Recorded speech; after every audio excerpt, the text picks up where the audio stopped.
And there was a woman, a little woman in the shape of a nun who had the wisdom, because in those days there weren't English language classes. She would fill up blackboards for the 50 students in the class. That was the size of the class in the mid-50s. She would fill the blackboards up with work for the class to work on and take me on the veranda, and she used simple objects to teach me English. She would say, this is a pencil, and this is a ruler, or this is a saucer, or this is a cup.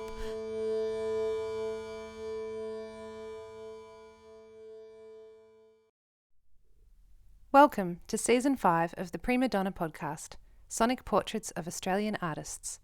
These episodes comprise interview recordings and original music, celebrating creative elders across all disciplines. The second episode in this series features Lella Cariddi OAM.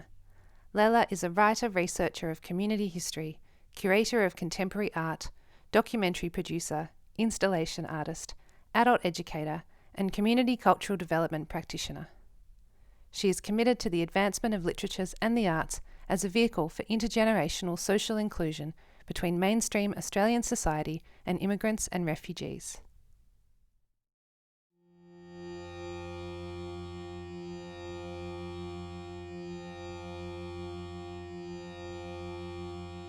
My name is Lella Cariddi. I was born in Italy during troubled times and came to Australia in 1955. Since then, I have lived in regional cities. I lived on a farm. For the past 60 years or thereabout, I lived in Melbourne. Life itself, I think, is creative, and a dynamic life is a creative life. Having said that, I was blessed to be born in a family of creative women. Part out of necessity, but part out of personal desire to do things, to create things. For example, during the war, there was very little of anything.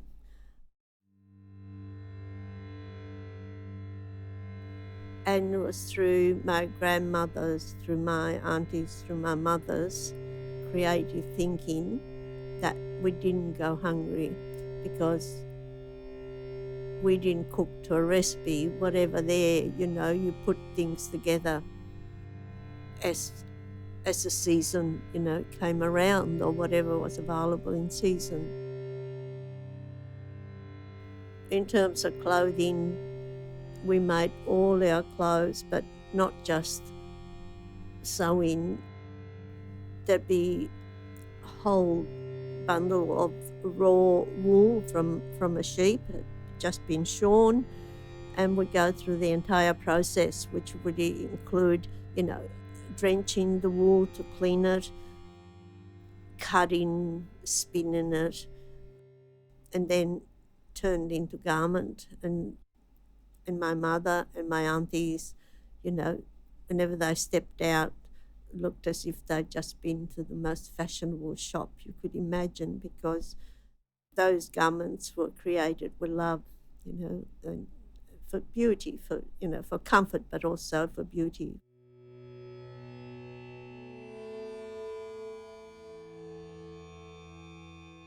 I think that engaging in an intergenerational way enables me to think forward rather to think towards getting old, or towards aging, or towards death. So in a way, I think it keeps my thinking young, and I'm the beneficiary of that. I hope that the younger people also gain something from it.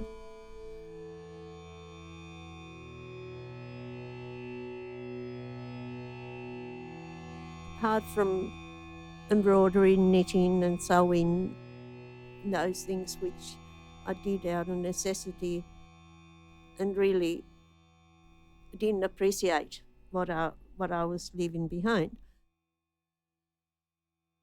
In all my public work, I work creatively. For example, in 1980, I was working in a women's education program at Footscray Women's Learning Centre and devised a way of teaching English through doing things. So instead of the women sitting in a room, and the teacher sitting up there, everyone became a teacher, and they would teach each other the cooking of their traditional life or their traditional land. And we got a government grant, and they became a catering group, and that did well for a number of years.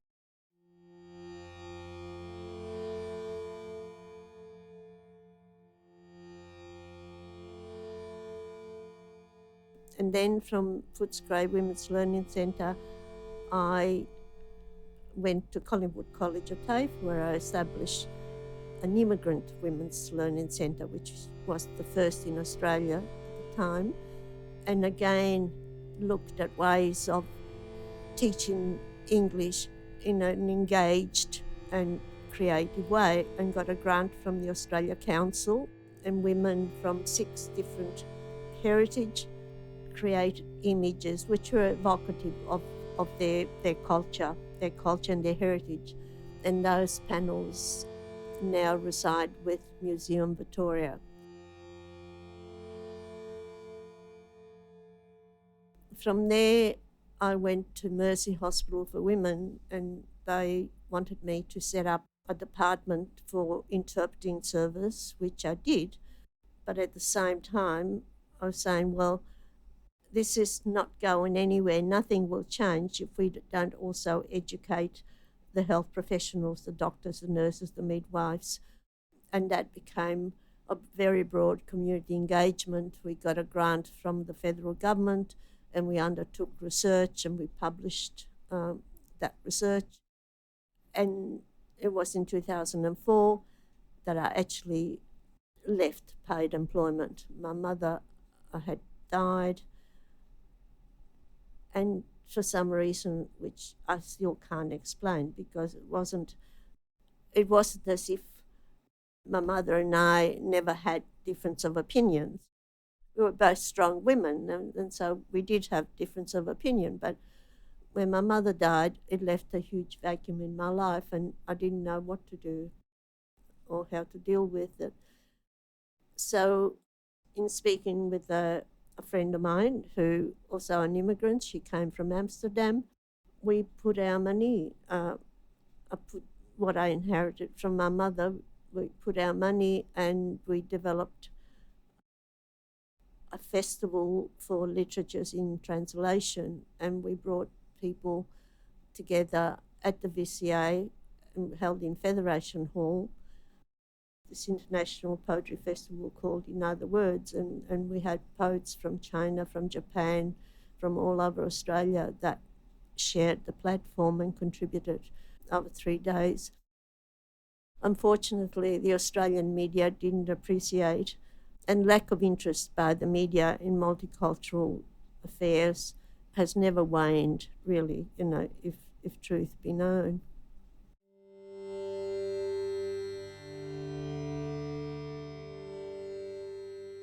On the strength of that, then I was approached if I wanted to present a monthly program of poetry reading at Federation Square.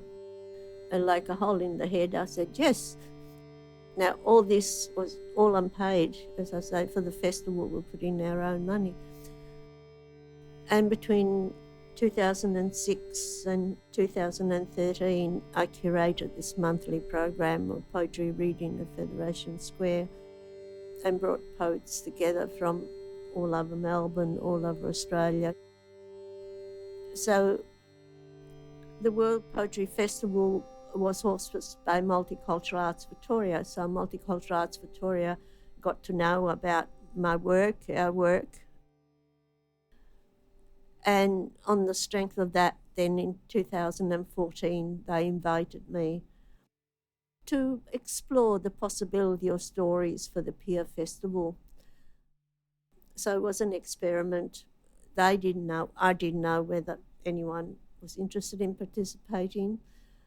The Peer Festival used to be presented on Australia Day, 26th of January, and I was approached late February the year before, was a Chinese New Year's dinner that we were at. And then they said, and if you get any response, then we can feature them at next year's Peers Festival.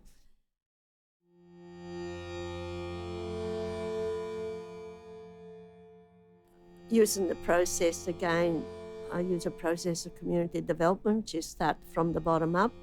I don't impose things on participants. There was such an avalanche of interest that by August we had so many stories and so many objects and so many mementos that people sort of brought forward that we were able to mount a number of little exhibitions. And at this juncture, I need to say how fundamental libraries have been in my creative life. Always within a library setup that I was able to develop things. So that was the beginning of what happened at the pier, and then other elements developed from that. Instead of me going out, people were contacting me. Also developed storytelling at the Diamond Valley Regional Library, which is in the northeast of Melbourne. And we did a little publication. We did a booklet with those stories. We held an all-day event where there were speakers and readers, and the authors actually told their story to the audience, and it just grew from that. I was contacted by the project officer at Wellsprings for Women, who said, we're thinking of applying for a grant to do a project with immigrant women. Would you be interested? And I said, well, yes, see what happens and let me know.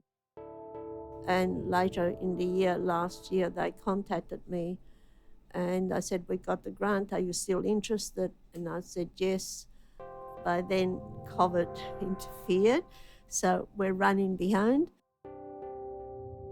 But we're really ready to go in 2022 to develop individual storytelling and to capture those unique experiences. So it's about highlighting the contribution that migrant women have made to Dandenong right across the sphere. It's not just a single approach. For example, someone is an artist, but she also coordinates a community arts centre. Someone else is a counsellor with refugees, and she's been doing that for many, many years. Someone else whose name was Joyce Ribeiro. Soon you mentioned her, everybody knows who she was because she was an activist for the trafficking of women and other community development. She'd be the only one at this stage because she died, so she'd be the only one who'd be represented posthumously by friends and family. That's just an example of the area that women engage in. So it would be absolutely cross-cultural, and multidimensional, in a creative and representative way. So we plan to record their stories, and if we can find some money, also publish them both in print form as a book, but also as podcasts.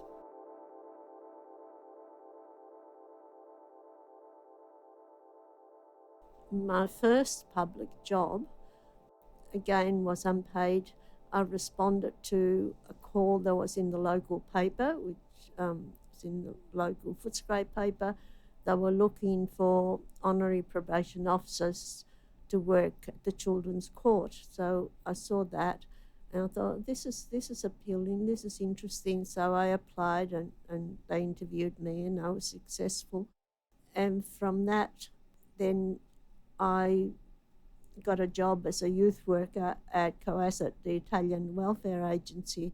And I realised that I really needed some professional training because, working through the children's court was an incredible experience, but I needed broader understanding, of youth work and what would entail and that sort of thing. So I went and did a certificate in youth work, and then I transitioned to adult women's education. And I felt that there were gaps that really I need to pick up on.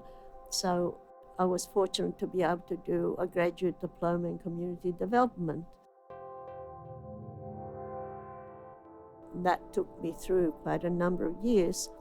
And then because of all these different aspects of creativity that I also introduced in the work that I was doing, I felt that I really need, again, to validate what I was doing, but to learn more about the intricacies of curating. So again, I was very fortunate that I was able to do a master's in curatorial studies at the University of Tasmania.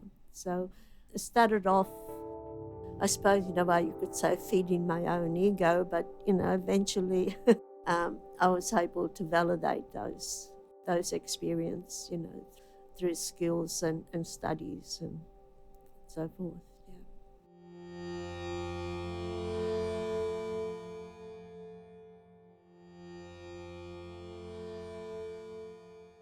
I think if I was to say what would the most significant thing that I did in public life, it would be difficult for me to single one project. I suppose it would have to be, which I didn't talk about, would have to be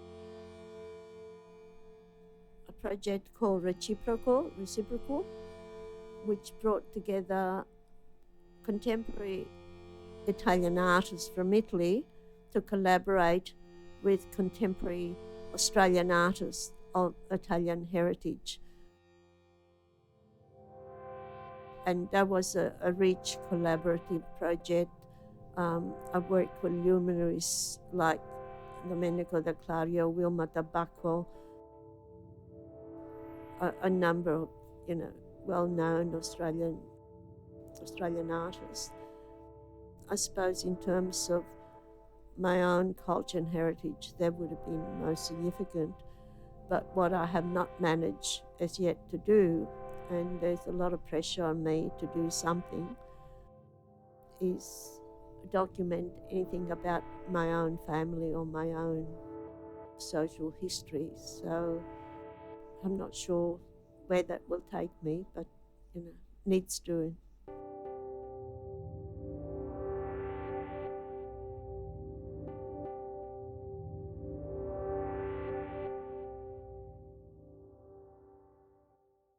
It would be remiss of me not to acknowledge the people that really inspired me along the way, and starting off with when I first arrived in Australia, because I spoke no English, none whatsoever.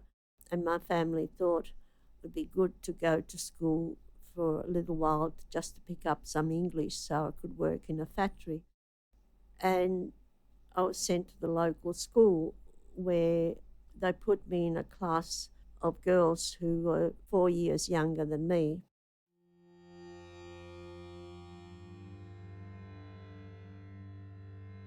And there was a woman, a little woman in the shape of a nun who had the wisdom, because in those days there weren't English language classes. She would fill up blackboards for the 50 students in the class. That was the size of the class in the mid-50s. she would fill the blackboards up with work for the class to work on and take me on the veranda, and she used simple objects to teach me English. She would say, this is a pencil, and this is a ruler, or this is a saucer, or this is a cup. Without her, I would not have got anywhere. So there'd been women along the way, and then the woman who was recruiting, her name was Mary, I've forgotten her surname, who was recruiting the honorary probation officers, if she hadn't put her hand up, say, look, get in touch with me, who knows what would have happened. The senior social worker at Coasset who took me on, going through life and engaged in diverse experience. There are always people, that really prop you up and support you, encourage you and inspire you. And most recently, that person has been Jill Morgan, who was the CEO at Multicultural Art Victoria when we set about to develop the Festival of Poetry in Translation, and then who invited me to experiment with what happened at the pier, and who continues to support and encourage me in creative ways.